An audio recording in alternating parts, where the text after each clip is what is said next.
Economists from across the world unite in support of Zohran Mamdani's plan for New York City, a bold yet practical blueprint to tackle the city's most urgent challenges. Yeah, this makes sense. Here, we'll start out with Zohran Mamdani. For those of you who don't know, Zohran Mamdani is a beacon of light and hope in an otherwise dark American future. And this is the reason why I have a lot of fears about how hard they are going to try to stamp him out. Luckily, it hasn't happened thus far, but through simply just incredible organizing and building a campaign and also being a prominent fixture in New York state politics for quite a while, he is able to put together an incredible campaign. He's been ever present. He's been all over the place. He has made up basically a 40-point lead that Andrew Cuomo had over him. And at the final moment, the New York mayoral primaries, which is basically the real mayor race, is happening in 4 days in New York. Okay. And America's mayor, Zohran Mamdani, hopefully is going to win. A lot of people have been attacking him, saying that he is inexperienced, he's too young, he's too radical. It's been quite interesting watching all this stuff. One of the takes that Peter Beinart had was, it's fine to ask Zohran Mamdani about globalize the intifada. I get why it disturbs most Jews, but New York Magazine just published a 10K word. For the record, I don't even agree with this first part. I think it's silly bullshit. But New York Magazine just published a 10,000 word cover story arguing that Israel's committed hundreds, if not thousands, of war crimes in Gaza. Andrew Cuomo is Netanyahu's lawyer. What does it say about the media's view of Palestinian life that that's considered less important in this race? This is a fairly solid approach to the subject, which is that like Israel is doing a genocide and the media is way more hyper focused on like how certain words make certain people feel bad, and people that are just like being cynically using this like either hysterics or maybe even fears that they genuinely hysterically have in their hearts, or people who are like not even fearful but like are cynically making these statements in an effort to like attack the top candidate to defeat Andrew Cuomo. I am very fearful right now because Adrian Adam refused to co-endorse and even refuses to say don't vote Cuomo. Zohran needs their voters to win because as of recent polls, they're going mostly to Cuomo right now. Yeah, I know. But hopefully Zohran's turnout method, which is, again, something that we always cope about every election cycle for outside of the box thinkers and anti-establishment candidates, will be able to overcome that gap. Who knows? She's been so disappointing. Yes, liberals will always disappoint you. Wait, what? Oh, Adrian Adams actually endorsed the Working Family Party slate. Adrian Adams, finally, after much hand-wringing, indecision, and mixed signals, says not to rank Cuomo and goes into blistering criticism of his tenure as governor. She also says to rank Mamdani, Lander, Myrie in some order after ranking her number one. Better late than never, I guess. That's not bad. That's not bad. Here's how ranked choice voting works in favor of Zohran. Zohran is the top dog here. When she says don't rank Zohran number 2, but like says you should rank Zohran, Lander, and Myrie, Brad Lander is like currently in 3rd place. Lander has some voters that will go for Andrew Cuomo and some voters that will go for Zohran. But because of their cross endorsement, if people who ranked Lander number 1 are ranking Zohran number 2, all of a sudden, that weighs in favor of Zohran on the 3rd or 4th round. You know what I mean? Like, depending on how people have ranked Zohran. This is one of the advantages of ranked choice voting. Dem Sox can never win. Should be obvious for anyone with pattern recognition, and the reason is simple. The democracy is no longer real because the system we exist under is uniparty. Today, I'm calling on the New York City Campaign Finance Board to lift this spending cap on our campaign as Andrew Cuomo's Republican billionaire super PAC, the largest in the city's history, tries to interfere in our democracy. We can't let rich donors silence the voices of working people. We refuse to let the city's future be determined by the whims of the wealthy. Yeah. Either make it illegal for super PACs to interfere in these elections or lift the cap. Bernie Sanders also came out and spoke on this. Why are billionaire super PACs spending millions to defeat Zohran Mamdani for mayor of New York City? Not complicated. They're afraid of a mayor who will take on powerful special interests and represent working families. They have the money. We have the people. Let's get out and vote. Did you see a lot of the canvassers for Cuomo casually just saying they're paid? Yeah, of course they are. If you are getting paid to canvass for Cuomo, do a bad job. It's not illegal. Do a bad job. It's for shit pay anyway. How are they going to check? How are they going to know? His campaign has nothing. His campaign does not have like real loyalty. If you've taken the money of the Cuomo campaign, it is your duty to do a bad job. Brad Lander is back at the same New York City Immigration Court to help escort immigrants past agents. Zohran getting a lot of big labor endorsements today. UAW has endorsed, or Sean Fain has come out UAW President Fain and our New York City members are proud to support Zohran Mamdani. He's not owned by Wall Street. He's fighting for $30 an hour, free transit, housing for all, real democracy. The UAW takes on some of the... Be careful, my man. After Obama, I stopped getting emotionally invested in any politician. I agree. I know exactly what you mean, but this is not the time to make those calculations because the alternative is fucking Andrew Cuomo. And I know for a fact that even if Zohran promises a whole deal and only gets like 10% of it done, it's still better than what Andrew Cuomo is promising, which is nothing. Okay? We know Andrew Cuomo's track record. I'd rather place a bet on a new face that is ideologically aligned with me, even if he becomes a charlatan down the line. I'm not going to think about whether or not this is going to turn into a Chicago mayor situation. I'm not going to think about how this could turn into a John Fetterman situation, which I don't think it will. I think if there's like a John Fetterman style situation, it's the other candidates that are ranked beneath Zohran overall. Cuomo is going to... That's insane. You took two of the things that Andrew Cuomo has done and sandwiched them together, it seems. I'm not even going to say that out loud, but that is an interesting campaign promise, but it feels like it's a little bit confused because I think you just took two things that Cuomo has done independently and put them together. He does those things separately. Richest employers in the country. Employers like Mercedes-Benz, Columbia University, NYU, Mount Sinai, and Sony. So we know a thing or two about how bosses act. What happened with Chicago mayor? Chicago is very different. It's a city that is incredibly corrupt and run by the aldermen run the city. A mayoral position in big cities in America is already like an incredibly difficult position because you're basically just like servile to the interests of all the corporate donors, especially in New York as well.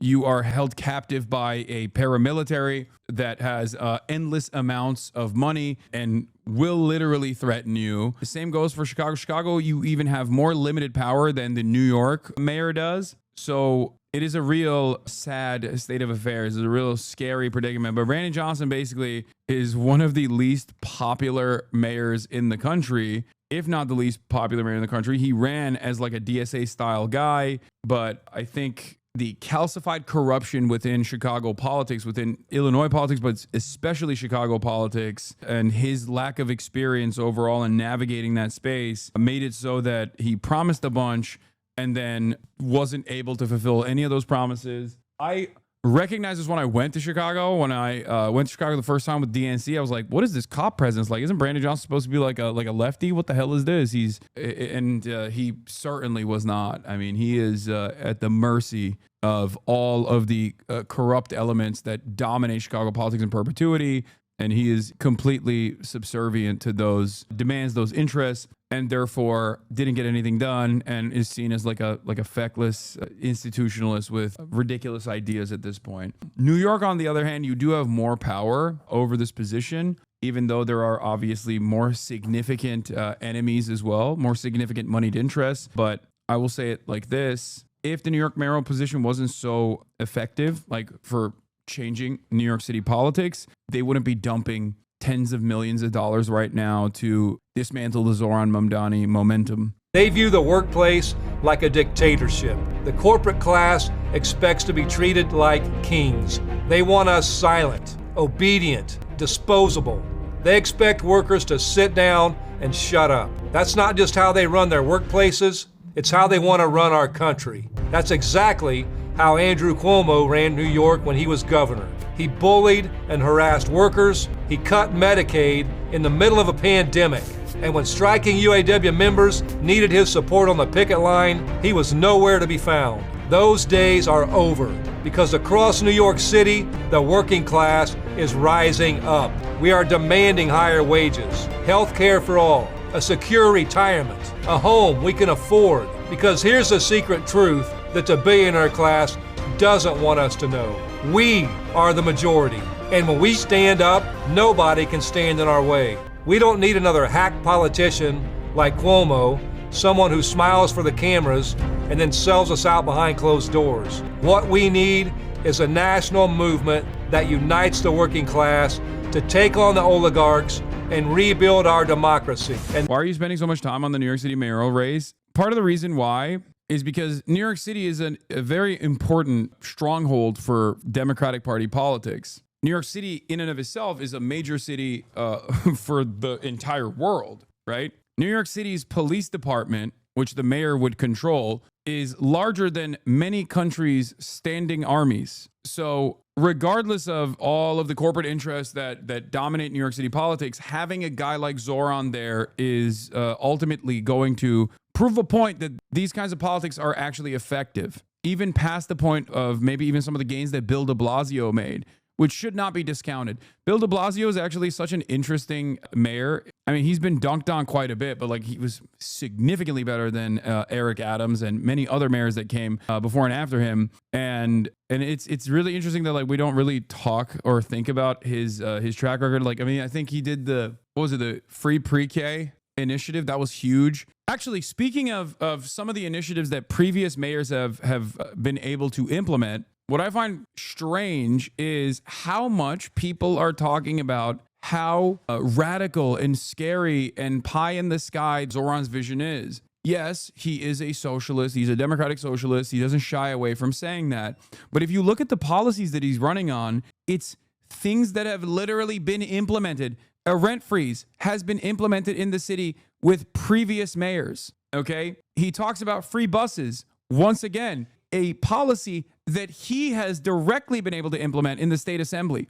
Okay. So the idea that this is like impossible to do is so ridiculous. He's not saying like I'm tackling the commodity production at its heart. Like we're going to build workers' councils and create a dictatorship of the proletariat. He's just advocating for minor social democratic reforms that are super realistic for him as mayor of New York. So the notion that like these are crazy, radical, terrifying changes that he wants to fucking push for is insane. Another thing, city-owned grocery stores. That is something that people have been able to do as 501c3s. Why the fuck would the state not be able to do that when they literally have all of the licensing and all of the other more costly elements of maintaining a chain of grocery stores? You could very easily start small and implement this as a project. This was also Brandon Johnson's promise as well, which I thought was going to be awesome. The notion that this is like an impossible thing is so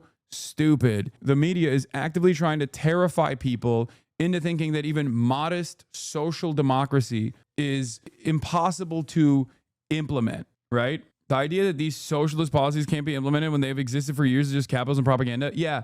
And I also will say, with the exception of like, Adam Carlson, that pollster guy who I think is like a kind of a liberal, maybe a social democrat who doesn't like me, I'm seeing a lot of dishonesty from people who are supposedly social democrats who want like the abundance agenda and yet openly want to defeat Zohran Mamdani. Zohran Mamdani's agenda is supposed to be directly your agenda. If you're a social democrat, then you absolutely should be on board. Like Ezra Klein should be 100% on board with Zohran Mamdani. Okay? Ezra Klein's wife, I don't know what her politics are, but she wrote a scathing piece about how undemocratic the ranked choice voting structure is, amongst other silly articles that she's written in the past about like, egg prices and whatnot, are freaking out. So why are they? Why is Ezra Klein not endorsing Zohran Mamdani, but instead endorsing Brad Lander? Now, Brad Lander has some decent policies as well. As a matter of fact, I would go so far as to say, will Brad Lander also be a fighter and implement the same policies that Zohran wants to implement? I don't know. I trust Zohran more than I trust Brad in terms of the implementation. Having said that, there's only one major difference between Brad Lander and Zohran Mamdani, and it revolves around Israel. He's a liberal Zionist. Zohran is an anti-Zionist. I don't even have an issue with Brad Lander. I think a lot of people are like, oh no, he's there to rat fuck Zohran. I think you guys don't understand that his primary purpose here, as far as like endorsing Zohran, plays a major role.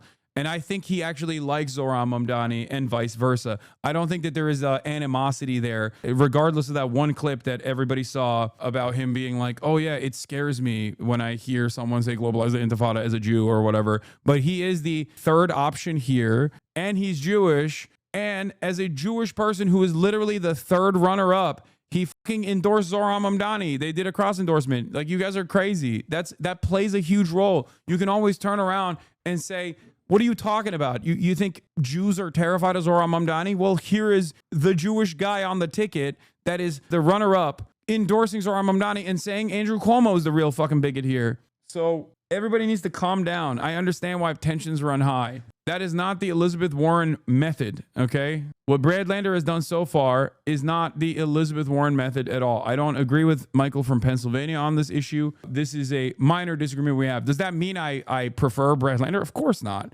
I prefer Zohran. I only want Zohran to win. I don't care as much. I don't believe that any of these other guys would even fight remotely as hard as Zohran would, okay? So my point is, someone like Ezra Klein seeing the opportunity for Zohran to actually win, as opposed to Bradlander, is throwing his hat in the ring in defense of Bradlander as a famous liberal opinion columnist for the New York Times. After the New York Times' editorial board basically didn't endorse, it did an anti-endorsement of Zohran, for the record, and talked about how fucking scary he was. He's doing this because he doesn't also like Zohran's policies either, even though Zohran's policies are perfectly in line with the agenda of abundance. Why are you just hand-waving at the concerns of pro-Israel voters in New York who worry about Zohran taking command of a police force larger than most countries and using them to invade Israel? Bro, at first I thought you were being serious for a second. That's so funny. These are real concerns that Zohran needs to address. They already have a military stronghold. New York Police Department, NYPD already has a foothold in Tel Aviv. Oh my God. Oh my God, it's happening. The New York Police Department does have submarines. What if they were to use those submarines against Israel? That's the reason why I'm voting illegally for Zohran, so that he can use the New York Police Department military base that already exists in Tel Aviv to directly invade. Yeah, NYPD IRGC Tactical Alliance. Yeah, NYPD does stand for New York Palestine Defenders. Zionism is an ideology, both in practice and also in theory, that is built around ethno-religious supremacist values and extermination. Therefore, it is fascist. Okay? Now, instead of saying liberal Zionism, let's use liberal fascism as a stand-in. Let's substitute, considering that Zionism is fascism, let's substitute the term Zionism for fascism. Hey, I'm a liberal fascist. Okay, the f does that mean? So you're just a gay fascist? Like, what do you mean? It doesn't work. It's ridiculous. And as long as that contradiction at the heart of Zionism is left unaddressed, Israeli society and those who back Israeli society will be oblivious to the changes in Israeli society. They'll just go, oh, how did this happen?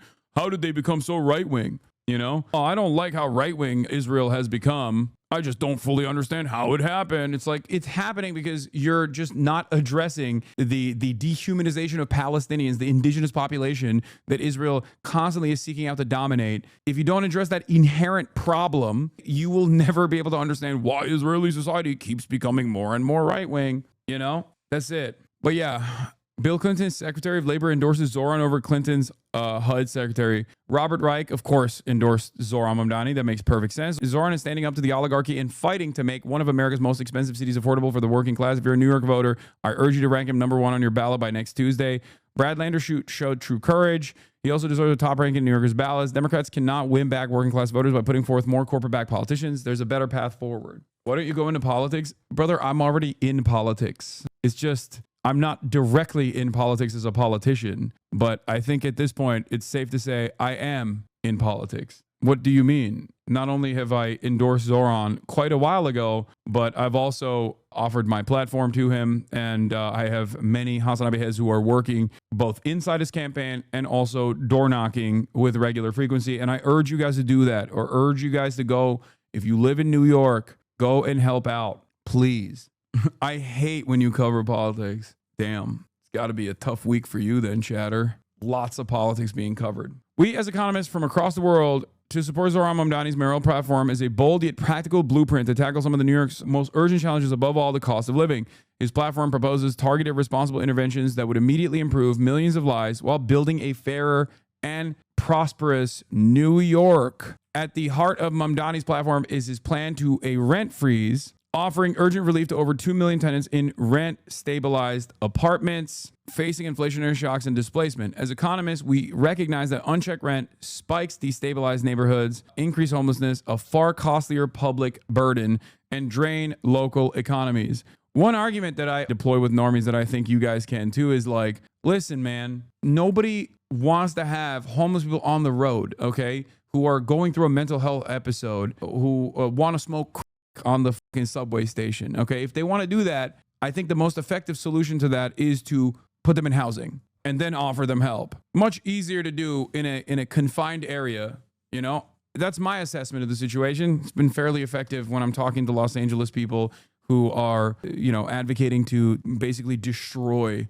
the homeless population here by killing them. I'm like, listen, there's a dude that jerks off outside of my house, okay? That's crazy. I don't want that. Of course, I hate that. My mom walks my dog sometimes. You know what I mean? That's like, I don't want her to experience that. That's ridiculous, okay? I've talked about this before. I would much rather have that dude jerk off in a confined space, okay? I would much, if that dude wants to masturbate, let him masturbate in a house, okay? All of a sudden, it's no longer a crime. It's something that everybody does. Doesn't that make sense? Makes sense to me. And no, nothing I said is a hypothetical. This is a real conversation that I've had, and this is also a real thing that happens, okay? In other places that I lived in, there's a homeless person that would shit outside my house sometimes, okay? Just drop a fucking poopy.